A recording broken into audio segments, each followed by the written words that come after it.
हे अम्बे भवानी सब तोरे स्वरूप छो मैया तू ही छ जग कल्याणी सेवक करे छो जय जयकार मैया हे मैया। सब एक बार सॉन्ग उठे हाथ उठाकर बोल सच्चे दरबार की दुर्गा महारानी की। हम कहबे हे मैया सब जय हो कहबे ना सब गोटे हे मैया सबका हाथ नहीं उठ रहा लिया सब एक बार हाथ उठाकर हे मैया भगतन के सुनैले पुकार मैया हे मैया भगतन के सुनैले पुकार मैया। की राधा तोला हे अम्बे भवानी सब तोरे स्वरूप छ मैया तू ही छ जग कल्याणी सेवक करै छो जय जयकार मैया हे मैया। बोल दे सच्चे दरबार की हे मैया भगतन के सुनैले पुकार मैया हे मैया भगतन के सुनैले पुकार मैया।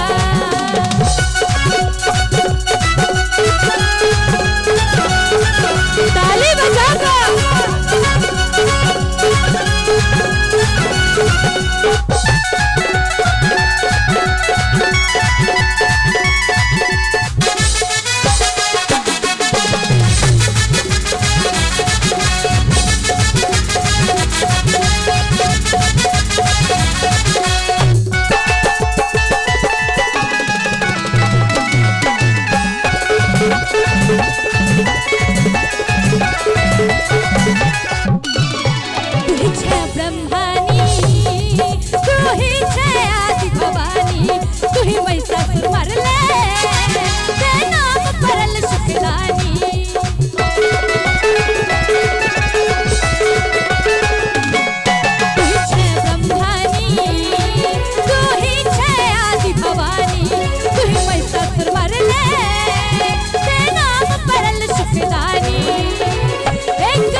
सच्चे दरबार की दुर्गा महारानी की हे मैया भगतन के सुनैले पुकार मैया हे मैया भगतन के सुनैले पुकार मैया।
कौन गाँव भेले यो झिटकिया ही जय हो चैठे वाली जय जय माँ झिटकिया ही वाली। आप ताली बजेबे यहाँ सब जग में तो हर माँ महिमा छौ सब संभारी एक बेर खोलई लेके बार मैया हे मैया हे मैया भगतन के सुनैले पुकार मैया हे मैया भगतन के सुनैले पुकार मैया।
की हे मैया भगतन के सुनैले पुकार मैया